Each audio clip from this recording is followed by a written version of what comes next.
applause. Woo-hoo!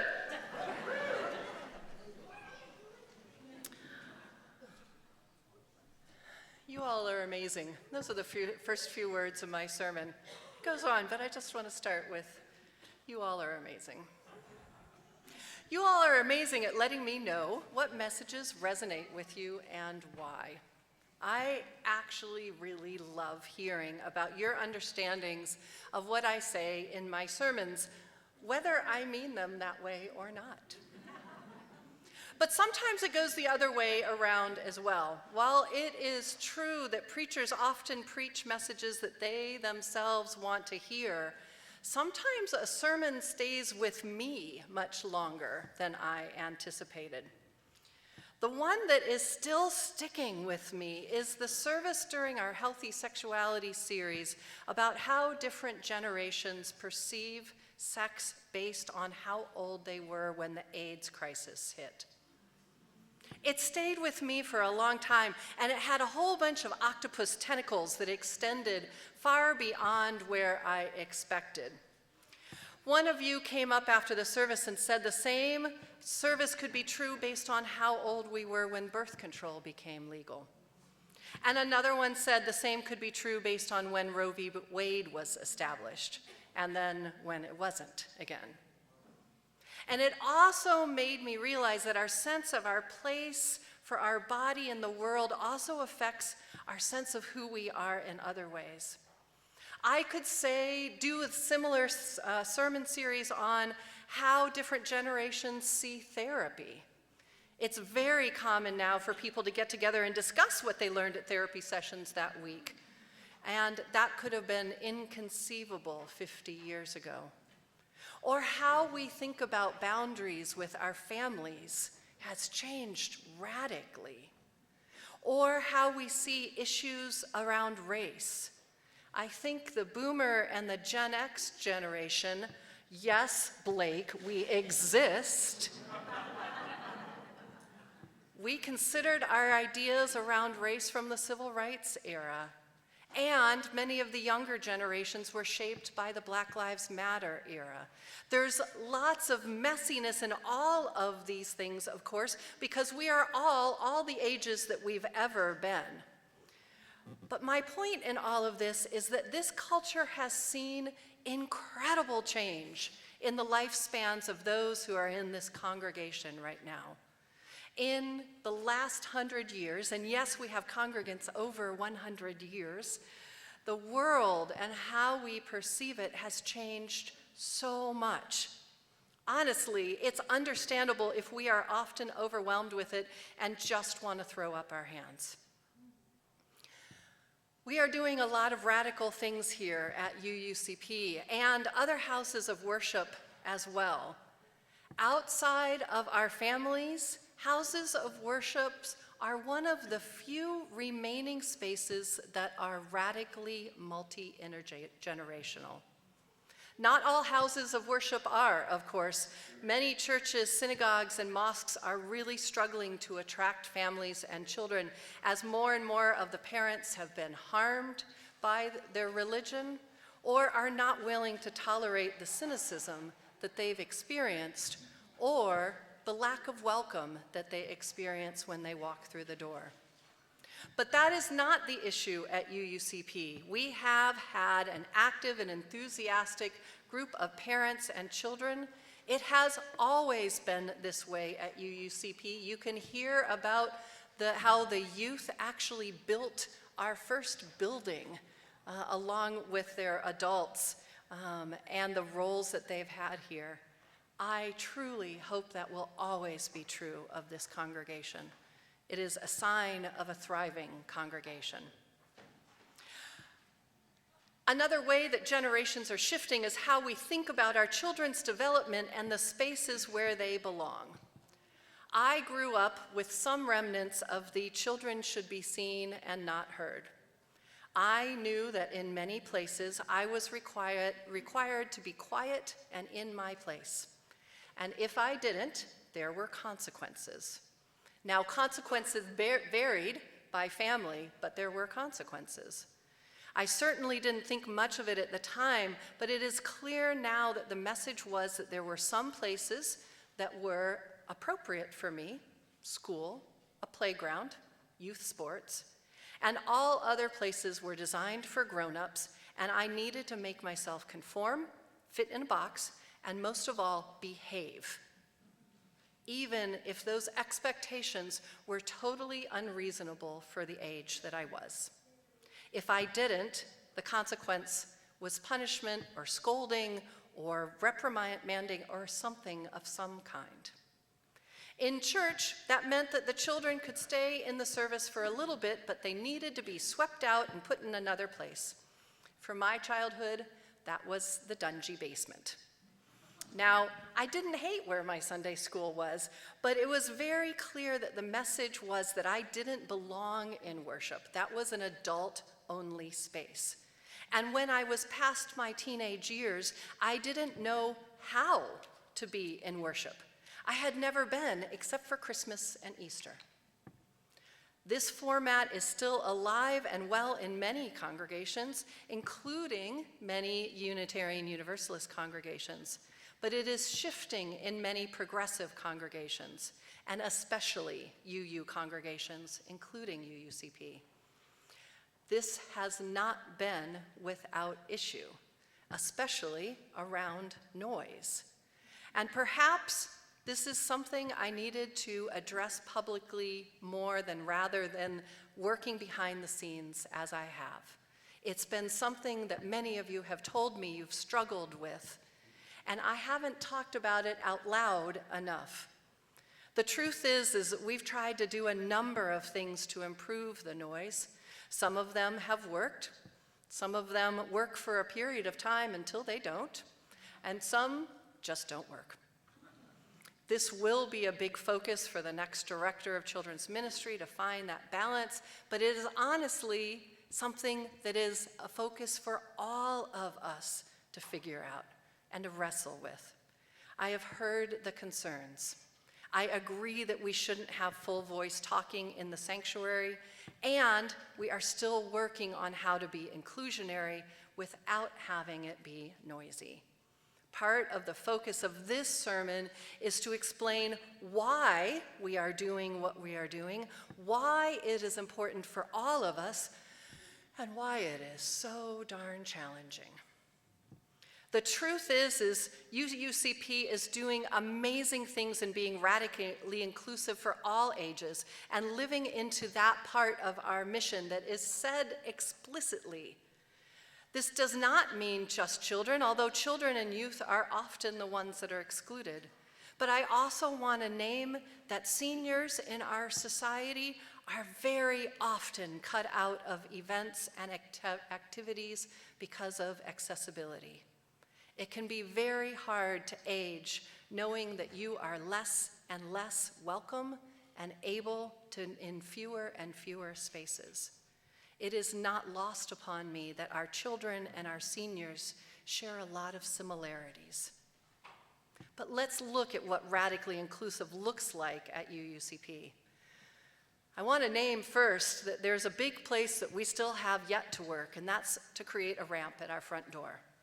I am still hoping that we can be in a financial place and do a capital campaign and see that completed in the next few years. You all just in the last few months did an incredible job of modifying clapping to help be more sensitive for those with hearing aids or neurodiversity and the stunningness of the clapping in this space. I've heard from a lot of you that you appreciate that difference. We work with our pastoral care team and others to try to keep our seniors who don't come to worship anymore included in innovative ways. I do think that there's always opportunity to do better there too. Benji has done an incredible job at making our music as inclusive and accessible as possible. In many places, if you don't read music, you will miss out on great music. Benji has made our music accessible and fun for all ages. I am proud to say that this is one of the most radically inclusive spaces for neurodivergent people that I have ever seen. We have tools for fidgeting, variations in seating. We have accommodated teams and committees to be more inclusive. And we had a team several years ago focused just on neurodiversity as an inclusion initiative. And I'm thrilled to say that we are now working on getting hymns translated into Braille, now that there is a need for it. We are thankful for new opportunities of ways to learn how to do things. So let me talk about radical inclusion with our children and our youth in particular, and some of the things that we should celebrate. This congregation has not just one, but 2 seats on our board for youth. It happened before I was here. Does anyone remember when we added that to the bylaws? Looking at you, Glenn. It's been decades, right? Long time ago. It is in our bylaws that we want youth representation on our board of trustees. Y'all, that doesn't happen in a lot of places. And it is not just a ceremonial position. They are 2 voting positions, and all of the boards that I've been on have not just included them, but we turn to them asking for their perspective.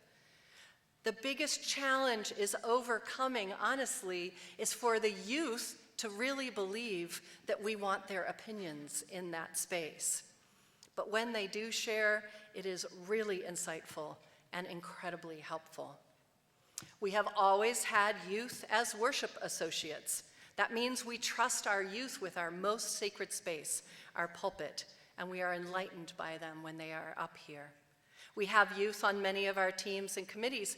Right now, we have a youth, Isabel Davey, on the hiring committee for our next children's ministry director, because to hire a director of children's ministry without a youth on it makes 0 sense, right? And yes, we have had children and youth in our worship service for the whole service. This is different than some congregations, and it's not without its challenges. The main one is noise. There was a change. This was a change. So some of you are like, when did this happen? When did we start doing this? Many people forget that before the pandemic, we had 2 services. And during one of them, we had children's ministry. And then the other one, the parents and teachers who were leading the classes could still come to worship. When we came back from the pandemic and our families were hit very hard by that pandemic time, we moved children's ministry to noon, and we had everyone in the service. I am sad that this has created divisions in the congregation. I am hoping that understanding is one way that will help contribute to healing that division, but it is also going to take grace, collaboration, reflection, and conversation to make that happen. I want to share the philosophy on how we think about our youth that existed before I came here, but that I have joyfully embraced. One is that children and youth are full theologians. They are not empty slates. They are already theologians who know what faith is, they know what they believe, and sometimes their words are more profound than what we could ever say. They are not empty slates that we need to fill with stories like Noah's Ark, because I'm really not sure what that taught me anyway, except that like you need 2 animals to procreate and God can destroy us all with a flood, but they're not empty slates. Do you understand that concept? 2 is all people belong in all spaces. There are not demarcations for where we say this person only belongs here, and we're not demarking whether it is by age or ability, and that people, and if it goes for children, it's also with their parents, get to choose where do their bodies make the most sense to be in what space. We have multiple spaces here. We can be online, we can be on Zoom, this streamed in the Johnson room, it's out in the lobby, it's in the comfort corner. You get to choose where your body feels most appropriate. 3 is children and youth won't learn how to be in worship without being in worship. And I want to elucidate on that in a little bit in a moment and give you an example of that. And that is a main reason why we are losing our youth after they age out of high school, because they've never had that connection with worship, and what church was in a class is now gone. 4 is multi-generational spaces are important to everyone. We all benefit from that learning and whatever online British show Blake is watching. And we want everyone to feel radically welcomed here. Children, adults, seniors, people with disabilities, everyone. And it is hard to make that happen. It is hard to have everyone feel like their needs are met when they all have so many different needs. Thank you. I want to talk a little bit about a member of our congregation, and there's not just one, but I want to tell you a story of what it looks like when someone is involved in UUCP, where it's been inclusive like this, and what happens when they're an adult. Colin Lifshitz just turned 20 years old. He is now in his second year of college. He is playing in the Division III finals tonight on ESPN at 6 o'clock, if anyone wants to watch it. But in his middle school years, UUCP changed the youth time to be after worship in order to encourage teens to stay in worship, to value worship, and to be part of it. That was an intentional change. He was the first generation to be part of it. He was part of leading worship services several times a year, and he just went to college in Wisconsin, and the first thing he did was to seek out the UU congregation in town. Now, it's a tiny fellowship. It's got about 60 members. It doesn't have a minister. And guess who is on the board of the UU Fellowship of River Falls, Wisconsin right now? Yes, our beloved 20-year-old. He believes that he belongs in that space, he can have ownership in that space, leadership in that space, and he also knows how to do it. That is what we're going for, people. That is what the goal is. Many of these philosophies that I just went through were already in place before I got here, and in fact, it was one of the many reasons I was attracted to come to UUCP as a minister. Some have grown, some are more noticeable because we now have one service instead of two. And I want to name that I am the minister for this entire congregation. I am trying to figure out the needs of every single age group here and live into that mission of being radically inclusive. That can sometimes be challenging, but usually it's amazing. And I want to be clear, I feel like I say this several times a year, I am not queen of this congregation, all right? We are the creators of this congregation. I want to know where the congregation is and move us all forward collectively. I try to have us live as fully into our mission as possible to be a spiritual community for our time, theologically diverse, radically inclusive, and justice-centered. So in a way, this sermon is me reaching out to all of you and saying, is this who we are? Is this who we want to be? Are we heading in the right direction? We are a congregation that believes in shared ministry. Help me lead where we all want to go, if indeed we can agree. Especially with a new director coming on, this is an important time to ask this important question. And if the answer is yes, then please be part of the solution. This is challenging work, and to just stand back and say, okay, we'll let some people figure it out, I hope they figure it out the way that I want them to, is not really as helpful as, I hear this is really challenging. This sounds like something that the congregation is working really hard at. It sounds like the congregation might need some help here. I don't know what I can contribute, but I would be glad to, and I want to be part of the solution because I agree with this philosophy, and it's how I want the world to be. If you are excited about that, please join us. So perhaps the question is not whether this is messy or hard. It is. But whether we are willing to keep choosing one another anyway. In a world that sorts, separates, and silences, we are practicing something quietly radical. Staying together across ages, differences, noise levels, and change. We are teaching one another how to belong, how to listen, and how to grow side by side, generation by generation.